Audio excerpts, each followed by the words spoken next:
안녕하십니까. 오늘은 두 번째 시간 합리적 선택의 의미와 한계 들어가도록 하겠습니다. 학습 목표 먼저 살펴보도록 하겠습니다. 첫 번째 학습 목표는 시장 경제에서 합리적인 선택의 의미를 이해할 수 있다. 두 번째는 구체적 사례를 통해 합리적 선택의 한계를 설명할 수 있다. 이렇게 두 가지로 보겠습니다. 이것을 지금 얘기한 학습 목표를 구조하면 이렇게 될 수 있죠. 합리적 선택이라는 것의 의미와 조건을 먼저 보고 사례를 통해서 그 한계를 살펴보도록 하겠습니다. 자, 지난 시간에는 자본주의의 의미 그리고 그 역사적 전개 과정을 통해서 자본주의가 어떻게 성립되었고 자본주의가 왜 지금 대부분의 전 세계 국가가 경제 체제를 선택할 수밖에 없었는가를 살펴봤다면 오늘은 합리적 선택이라는 것을 살펴보면서 이 자본주의의 지난 시간에 얘기했던 자본주의 특성인 사적 이익 추구라든지 경쟁의 원리를 실현할 수 있는 실제로 실천할 수 있는 그런 원리라고 할까요?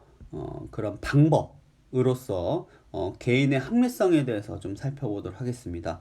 교과서 132페이지 미리 읽어보시고 이 강의 내용을 읽어보시면 좋을 것 같습니다.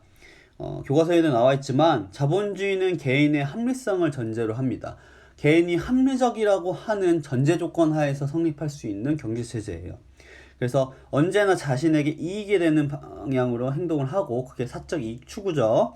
그리고 경제적 선택할 때는 최소한의 비용을 치르면서 어떤 편익, 자기가 얻을 수 있는 결과가는 최대치를 얻어야만 경쟁에서 이길 수 있고 그것이 자본주의의 가장 좋은 방향으로 나갈 수 있다라고 하는 거죠. 그래서 경제선적 선택을 할 때 얻을 수 있는 편익은 최대 그리고 비용은 최소 이런 방향으로 나간다라고 하는 것이 합리적 선택입니다. 그러면 이제 비용과 편익에 대해서 좀 자세히 최대한 자세히 설명을 해드리도록 할게요. 교과서 132페이지 왼쪽에 비용에 대한 이제 사전적 정의가 나와 있죠. 어떤 선택을 함으로써 치르게 되는 대가, 그렇죠? 그래서 가로치고 여기에 돈, 시간, 자원 이렇게 나와 있는데요. 이걸 통틀어서 그냥 자원으로 생각하셔도 좋을 것 같습니다.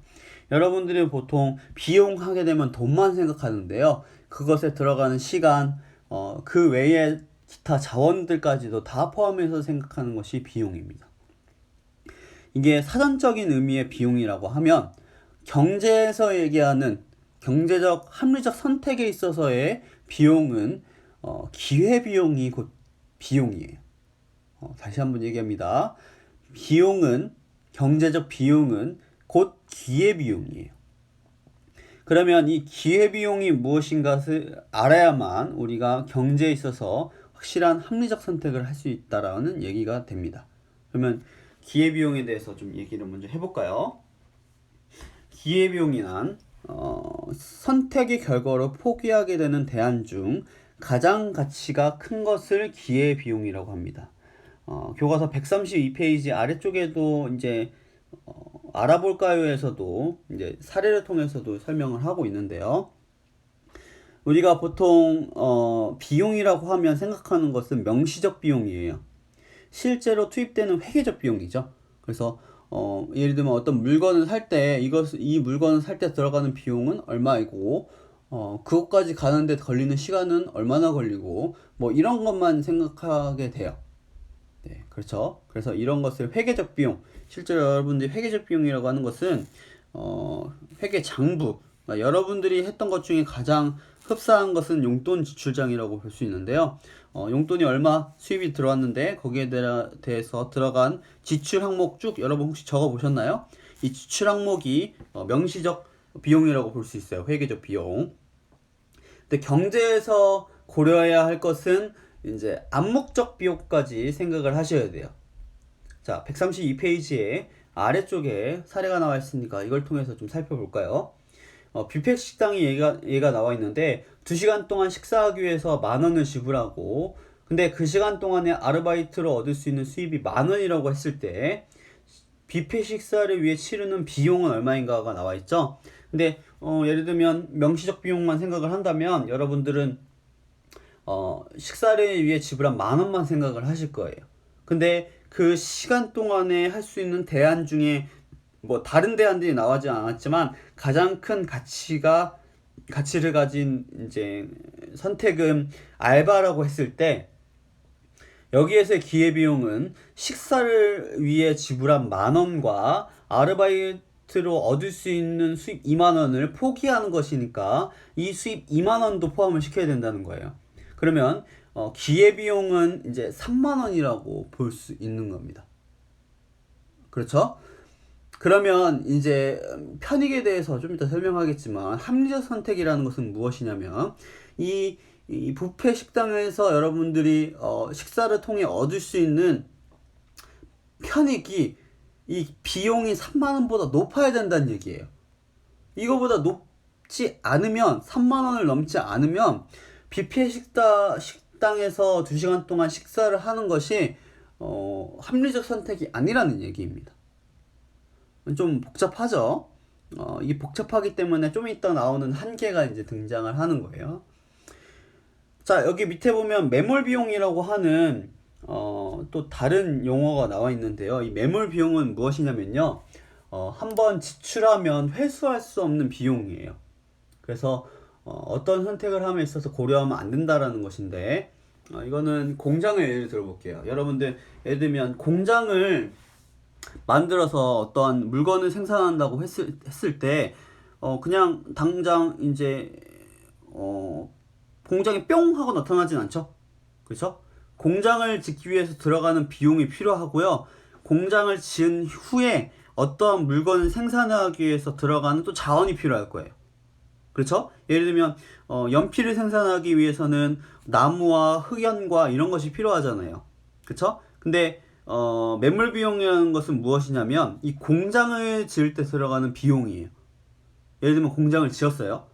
공장을 짓고 흑연과 나무를 조달을 해서 가져다가 연필을 생산할 수 있어요. 연필을 막 생산하다 보니까 기회비용을 따져봤는데 그 기회비용이 편익보다 미치지 못하는 거예요. 그러면 생산을 중단할 수도 있겠죠. 근데 그 생산을 중단함에 있어서 생산을 할까 말까를 고민함에 있어서 이 공장을 짓는 비용까지 고려하면 안 된다는 거예요. 공장은 이미 지어졌는데 이 공장을 지은 것을 다시 되돌릴 수는 없다는 얘기죠. 그래서 공장을 짓는데 들어간 비용은 더 이상 한번 지불했기 때문에 회수할 수 없어요. 근데 흑연과 연필은 얼마든지 조달하는 비용을 조절을 할 수가 있잖아요. 그러면 공장에 대한 비용을 제외하고 이 흑연과 나무를 조달하는 비용과 이것을 통해서 만든 연필을 팔았을 때의 편익을 이 두 가지만 고려를 해서 생산할 것인가 말 것인가를 고려해야 한다는 얘기입니다. 네. 그 매몰 비용은 그래서 합리적 선택에 있어서 고려를 하면 안 된다라고 하는 얘기예요. 정확히 사실은 얘기를 하면요, 이 기간이 충분히 이제 시간이 기냐 아니면 굉장히 짧은 시간 안에 판단하느냐, 장기 단기라고 하거든요. 사실 단기에서는 매몰 비용을 이제 선택에 있어서 고려하면 안 되지만, 충분히 이제 시간이 길어지는, 예를 들면 뭐 생산이 잘 되면 공장을 더 늘릴 수도 있잖아요. 그러면 이 공장을 늘리는 것도 어떻게 보면 기회비용에 포함시킬 수 있는 단계로도 들어갑니다. 그럴 때는 이것을 매몰 비용으로 고려를 하지 않는 것이 아니라 똑같이 기회비용에 넣어서 판단을 하기도 해요. 기간이라고 하는 것이 하나 들어가면 매몰 비용도 고려를 할 수도 있다라고 하는 심화적인 얘기인데, 혹시 선생님 좀 헷갈려요 라고 하시면, 일단 매몰 비용은 한번 지불하면 회수할 수 없는 비용이므로 선택의 함에 있어서 고려하면 안 된다, 이렇게만 일단 기본적으로 알고 계세요. 심화적인 내용은 혹시 이 매몰 비용에 대한 기회비용에 대한 이해가 정확히 되시면 한 번 더 들어보시고 한번 고민을 해보시기 바랍니다. 자, 기회비용에 대한 알아볼까요에 대한 방금 설명한 내용이 이렇게 또 다시 나와 있죠. 한번 다시 한번 읽어볼게요. A씨는 2시간 동안에 이용할 수 있는 뷔페 식당을 갈지 2시간 동안 아르바이트를 할지 고민을 하고 있어요. A가 뷔페 식당에 가면 만 원을 지출해야 되고 A가 식당에 가지 않고 아르바이트 하면 2시간 동안 2만 원을 벌 수 있습니다. 그래서 식당을 가기로 결정을 했어요. 그러면 식당에 갔을 경우에 기회비용은 3만 원. 왜? 일단 만 원 지불했죠. 그리고 2시간 동안 아르바이트 하면 2만 원을 벌죠. 근데 그걸 포기한 거죠. 그러니까 2만 원은 암묵적 비용, 만 원은 명시적 비용으로 해서 합하면 3만 원입니다. 여기서 매몰 비용은 식사비는 만 원이에요. 뷔페 식당에 갔을 경우에. 왜냐면 배가 부른데도 만 원이 아까워서 그것을 다시 돌려달라고 할 수는 없잖아요. 그렇죠. 그래서 여기서 만 원을 매몰 비용으로 생각할 수 있는데 조금 더 정확한 경제에서 얘기하는 매몰 비용은 아까 얘기한 공장과 연필 생산으로 비율을 둔 것을 조금 더 생각하시기 바랍니다. 자, 편익은 무엇이냐면요. 이것도 역시 마찬가지로 132페이지 왼쪽에 같이 나와 있죠. 어떤 선택을 함에 있어서 얻는 이익과 만족감 등을 의미합니다. 효용이라고도 얘기하는데 만족감은 효용이라는 표현은 선생님이 가끔 쓸 거예요. 그리고 그러니까 통합사의 다른 이제 단원에서 효용이라는 얘기가 많이 나오니까 그것을 그냥 만족감 이렇게 좀 생각하셔도 좋을 것 같아요. 근데 편익을 보시면 아시겠지만 비용에 비해 비용도 물론 암묵적 비용이 있어서 조금 계산이 어렵긴 하지만 명시적 비용 들어가는 것은 조금 산수식으로 숫자로 딱딱 떨어질 수 있는 부분이죠. 근데 편익은 보면 편리함이나 만족감이에요. 굉장히 주관적입니다. 그래서 좀 이따가 한계에서도 얘기하겠지만 주관적이기 때문에 이 계산하기 굉장히 어려운 부분이 있어요. 그렇게 아시면 되겠습니다. 자, 그러면 합리적 선택의 의미와 조건에 대해서 조금 더 살펴보면요. 정리를 하자면 개인이 어떤 경제적 선택을 할 때 가급적 최소 비용으로 최대 편익을 얻을 수 있도록 선택을 해야 돼요. 그래야만 자본주의 체제 안에서 이것이 곧 사적 이익을 추구하는 것이고요. 경쟁의 원리를 통해서 경쟁을 함으로써 다른 사람보다 더 좋은 편익을 얻을 수 있는 겁니다. 그렇죠? 그럼으로써 조금 더 넓게 사회적인 차원에서 보자면 사회 전체의 부를 늘리면서 조금 더 효율적으로 자원도 분배를 할 수 있는 겁니다. 네. 그래서 조건은 두 가지입니다. 일단 편익이 비용보다 무조건 커야 되고요. 네. 그 다음에 같은 얘기긴 한데 구분해서 보세요. 같은 편익이라면 가장 적은 비용이 들어야 되고요. 같은 비용이라면 가장 편익이 큰 것을 선택해야 됩니다. 이렇게 얘기하면 세 가지네요. 첫 번째 다시 얘기합니다. 전제 조건, 편익은 무조건 비용보다 커야 돼요. 근데 암묵적 비용이 들어가다 보니까 이제 편익에서 비용을 뺀 것을 순편익이라고 하거든요. 순편익. 순수한 편익이다라고 해서 순편익이 0이 될 수도 있어요. 왜? 암묵적 비용이 들어가기 때문에. 그래서 편익이 비용보다 같거나 크다라고 생각하시면 되고요. 그리고 같은 편익이라면 비용을 선택할 때는 적은 거, 같은 비용이라면 편익을 선택할 때 큰 거를 선택해야 된다는 겁니다. 이런 거죠. 똑같이 5,000원이 드는데 간짜장을 먹을까 짬뽕을 먹을까 선택을 하자면 편익이 큰 거, 내가 더 좋아하는 거 선택하잖아요. 그런 거 생각하시면 될 것 같고요. 예를 들면 나는 마카롱을 먹어도 행복하고 방금 얘기했던 간짜장을 먹어도 행복해요. 근데 마카롱은 자꾸 3,000원밖에 안 하지만 간짜장은 좀 양이 많고 5,000원을 해요. 그럼 여러분은 뭘 선택해요? 당연히 똑같은 행복감을 얻는다면 마카롱을 선택을 하겠죠. 자, 이제 중요한 한계에 대해서 좀 설명을 하도록 하겠습니다. 이게 조금 이해가 어려울 수 있습니다. 하지만 사례를 통해서 여러분들 이해를 하시면 조금 더 이해가 좀 편리할 수 있을 것 같습니다. 자, 일단 비용과 편익을 파악하는 것이 굉장히 어려워요. 아까도 살짝 설명을 했죠. 비용과 편익을 정확하게 파악해야만 이게 비용이 더 적게 들어. 이게 더 편익이 더 커. 아니면 비용과 편익을 비교해 봤을 때 편익이 비용보다 같거나 커 라고 생각을 할 수가 있어요. 근데 비용에는 암묵적 비용이 포함되는데 어떤 게 더 가치가 큰 이제 대안인지 파악하는 것이 쉽지가 않습니다. 그렇죠? 너무 선택지가 많죠. 그리고 선택지 간에 또 이제 뭐라고 할까요? 아까 얘기했던 비용 계산이 되게 시간도 들어가고 돈 들어가고 다양한 자원이 들어가기 때문에 그것을 일일이 경제적으로 수학적으로 계산을 하기가 쉽지 않아요. 더더욱 어려운 것은 편익이죠. 아까 얘기했지만 만족감과 만족감과 이익이라고 얘기했죠. 근데 만족감과 이익이란 것이 굉장히 주관적인 요소이기 때문에 이거를 계산을 할 수가 없어요. 나는 예를 들면 아까 마카롱과 간짜장을 얘기했는데 마카롱을 먹어도 무한히 행복하고 간짜장을 먹어도 무한히 행복해요. 입에만 들어가면 무한히 행복해. 그럼 뭘 선택하지? 어렵죠. 그렇죠? 이건 그렇게 넘어가고요. 구성모순의 발생이라는 것을 얘기하겠습니다. 아까 얘기했지만 개인이 합리적 선택을 하게 되면 자본주의 안에서는 이 사적 이익 추구, 경쟁의 원리를 통해서 자원도 잘 분배가 되고요. 배분이 되고 그 다음에 사회 전체의 부가 증가를 한다고 얘기를 했어요.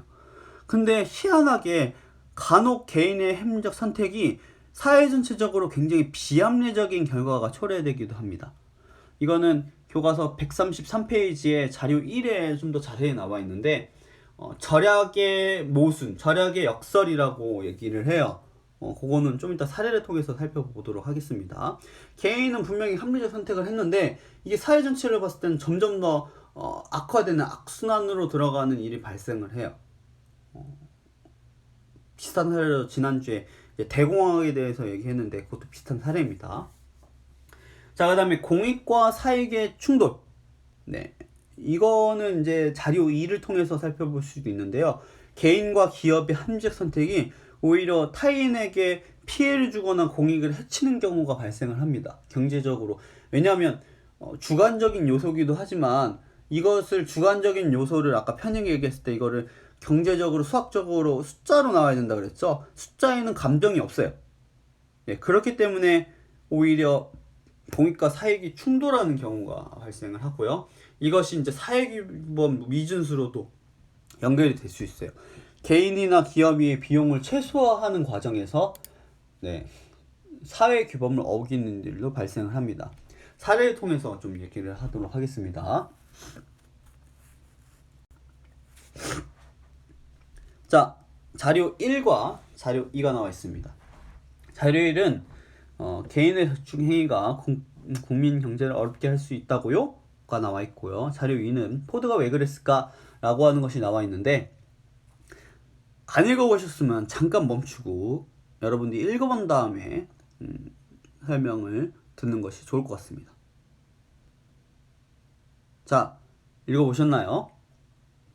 자, 봅시다. 자료 1에 대한 내용은 경기가 나빠진다는 뉴스를 접한 개인들의 합리적 선택에 대한 거예요. 대부분은 이제 경기가 나빠지면 실업이 발생할 수도 있고 월급이 많이 안 오를 수도 있고 뭐 그런 얘기 있죠. 월급 빼고 다 오른다고. 그렇죠? 그러다 보면 개인은 어떤 합리적 선택을 하게 되냐면 절약을 하게 됩니다. 네, 돈을 안 쓰는 거예요. 학원을 보내던 학생들, 여러분들 대부분 부모님들이 그래도 선택을 할 때 자녀 교육이 우선이다라고 해서 자녀 교육에 아낌없이 돈을 투자하시는 분들도 있지만 전체적인 이제 지출을 줄이기 위해서 학원 같은 거, 사교육 같은 거를 좀 안 할 수도 있고요. 한 번 더 나갈 외식도 안 할 수도 있고요. 그렇죠?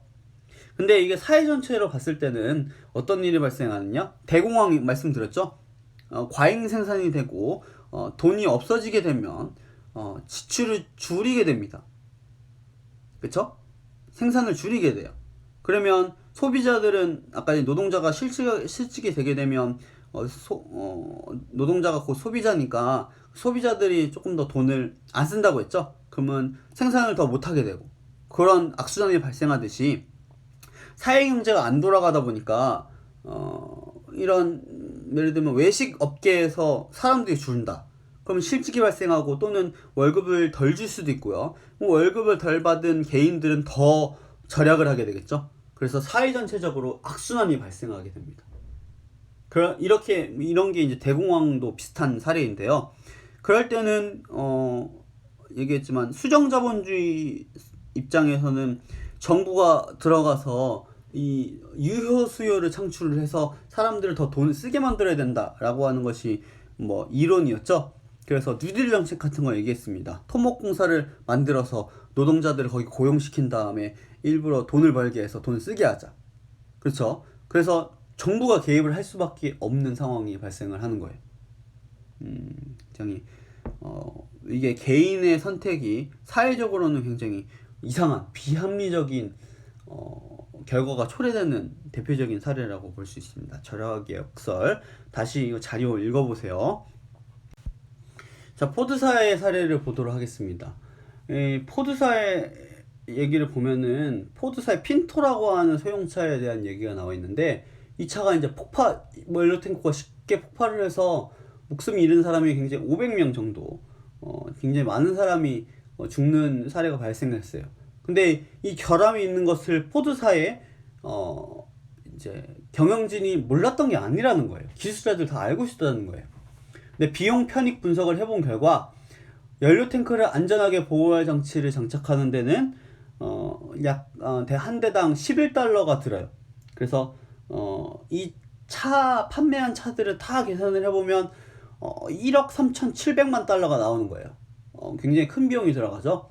근데 그렇게 하지 않고 만약에 이 차가 퍼센테이지 사고가 날 확률 있잖아요. 계산을 해서 그 사람들이 죽는다고 쳐도 한 180명이 죽고 180명이 한 화상을 입을 거라고 추정을 했는데 이 사람들에게 보상하는 비용을 돈으로 환산을 해보니까 사망은 20만 달러, 화상은 6만 7천 달러인 거예요. 합해서 보니까 이쪽 비용과 이쪽 비용을 고려를 해보니까 이제 한 대당 이 보호할 장치를 하는 것은 1억 3,700만 달러고 사고가 나서 보상금을 계산을 해보니까 26만 7천 달러인 거예요. 여기에 이제 불에 탈 수 있는 자동차의 대수의 가치를 포함했을 때 안전하게 고쳤을 때 얻는 전체 이익은 한 4,950만 달러래요. 그래서 뭐 여러 가지 비용 편익 분석을 해보니까 연료 탱크를 고치는 비용보다 그에 따른 이익이 더 크다는 결론을 내려서 안 고쳤다는 겁니다. 네. 그래서 이제 배심원들이 굉장히 열받아서 미국은 배심원 판결을 하죠. 그래서 징벌적 손해배상금을 엄청 물리게 되는 사건이 이 포드사에 대한 사건입니다. 이 사건은 굉장히 유명하기 때문에 교과서의 자료는 조한 마그레타의 경영이란 무엇인가라고 하는 책에 있는 것을 가져왔다면 마이클 샌델의 정의란 무엇인가라는 책이 굉장히 유명하죠. 이 하버드 교수의 강의도 굉장히 유명한데 거기에도 실려 있는 사례입니다. 그러니까 아까 설명했던 공인과 사익의 충돌, 그 다음에 사회규범 미준수와도 연결이 되는 부분이라고 할 수 있죠. 기업의 합리적 선택이 타인에게 피해를 주거나 공익을 해치는 경우가 발생을 해요. 이렇게. 왜냐하면 숫자에는 감정이 없기 때문에, 윤리가 없기 때문에. 그리고 사회의 규범을 미준수로 하는 것이 더 이득이기 때문에, 그리고 그걸 어겼을 때 물론 포드사 같은 경우에 재판을 걸려서 징벌적 손해배상금을 엄청 물렸지만, 예를 들면 지금 이제 여러분들 코로나 때문에 이 계약이 여러분들 밀렸는데 그런 뉴스 보셨죠? 그 마스크에 대한 거. 마스크를 사재기해서 비싸게 팔아도 사재기를 해도 그거 한 개당 현 시세보다 2배 넘게 가격에도 팔리는데 그 몇 억을 버는데 나 벌금 맞겠다. 그래도 이 얻는 이득에 비해서는 벌금이 싸니까 빼니까 편익이 크다. 그러니까 나는 사재기 하겠다. 이런 공익을 해치는 사회 질서를 어기는 그런 일이 발생을 하죠. 실제로 여러분들도 뉴스를 찾아보면 쉽게 아시죠. 그래서 이런 것들 다시 얘기합니다. 네 가지. 비용 편익과 비용과 편익의 파악의 어려움, 구성 모순의 모순이 발생한다는 거, 공익과 사익이 충돌한다는 거, 사익이범 미준수한다는 거, 이 네 가지가 합리적 선택의 한계입니다. 여러분들이 그러면 이 한계를 어떻게 극복하신가? 선생님이 은근슬쩍 조금씩 얘기했지만 한 가지밖에 없죠. 정부가 끼어드는 수밖에 없습니다. 그렇죠? 절약의 역설 같은 경우에는 또 이제 정부가 끼어들어서 유효 수요 같은 걸 창출을 해줘야 되고요. 포드사 같은 이제 사례를 막기 위해서는 정부가 미리 벌금을 좀 세게 매길 수 있는 법을 제정을 한다든가, 이런 이제 감시를 한다든가, 이런 이제 노력을 정부에서 해줘야 된다는. 그래서 자유방임주의에서 수정자본주의가 등장하는 이유이기도 합니다.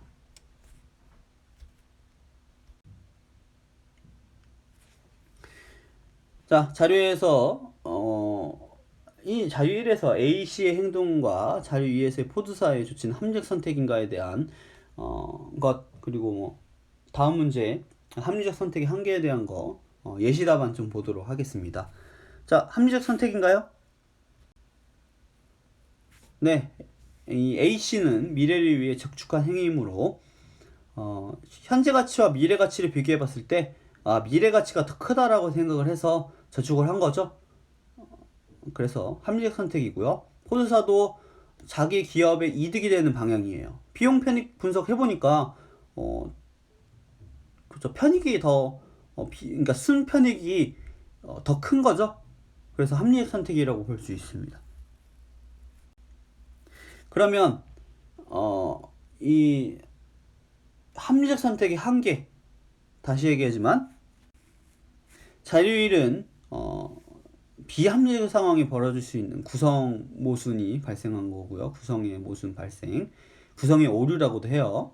자료 2는 개인이 또는 기업이 합리적 선택을 했더라도 다른 사람에게 부당한 피해를 입히는 공익과 사익이 충돌을 하고, 또는 어떠한 규정이 있었다면, 이건 포드사 같은 경우에는 규정이 있었다고 나와 있지는 않으니까 그렇지만 이제 어쩌면 사회규범까지 미준수하는 결과를 가져온 겁니다. 그래서 자료 1과 자료 2는 합리적 선택이라고 할 수 있지만 그것의 한계라고도 얘기할 수 있는 사례입니다. 자, 합리적 선택이라는 것이 경제적인 개념이고요. 이해가 쉽지 않습니다. 그리고 사례를 통해서 이해를 해야 되기 때문에 쉽지 않기 때문에요. 교과서를 한번 더 자세히 읽어보시고요. 선생님이 이제 여러 가지 설명하다 보니까 문장이 이렇게 끊기고 이래서 잘 어렵지만 만약에 이해가 안 되시는 부분은 수업 시간이나 또는 이제 언제든 쉬는 시간에 찾아오셔서 질문하시면 답변을 좀 해드리도록 하겠습니다. 자, 문제를 통해서 한번 확인을 해보도록 하겠습니다. 자, 가급적 최소의 비용으로 최대 편익을 얻을 수 있도록 선택하는 것이 무엇이라고 했죠? 네, 합리적 선택이라고 얘기를 했죠. 자, 어떤 선택을 함으로써 포기하게 되는 대안들 중에 가장 가치가 큰 것을 뭐라고 하죠? 기회 비용이라고 얘기했습니다. 자, 합리적 선택의 방법을 보기에서 골라 기호로 써보라고 했는데, 기억은 항상 매몰 비용을 고려하여 선택한다. 네, 니은 기회비용보다 편익이 크도록 선택한다. 디귿 편익이 같으면 비용이 가장 큰 것을 선택한다. 리을 비용이 같으면 편익이 가장 큰 것을 선택한다. 이렇게 네 가지가 나와 있는데요. 정답은 니은과 리을이죠. 기억은 매몰 비용은 고려하지 않고 선택을 해야 됩니다. 네, 근데 좀 심화적으로 아까 얘기했지만 기간이 굉장히 길어질 경우에는 매몰 비용이라고 생각했던 것까지 기회 비용으로 생각해서 고려해야 되는 경우도 있습니다. 근데 교과서적으로 여러분 생각하셨을 때 매몰 비용은 고려하지 않는다 라고 생각하시고요. 편의 같으면 비용이 가장 작은 것을 선택해야 되죠. 그래서 디귿은 반대입니다. 틀렸습니다. 정답은 이렇습니다. 자, 경제 파트가 쉽지가 않습니다. 이제 중단원 1단원이 끝났는데요. 경제적인 개념들과 그런 것을 역사적 전개 과정 또는 사례를 통해서 여러분이 이해하는 그런 부분이 나와 있는데 이해하기가 쉽지 않죠. 교과서 다시 한번 잘 꼼꼼하게 읽어보시고요. 그리고 강의를 잘 들어보시고요. 적극적으로 선생님에게 질문을 함으로써 좀 잘 이해하시고 시험도 잘 보셨으면 좋겠습니다. 다음 시간에는 중단원 2단원 시장경제와 경제주체의 역할, 첫 번째 소단원 시장경제에는 어떤 한계가 있을까 살펴보도록 하겠습니다. 고생 많으셨습니다. 다음 시간에 봅시다.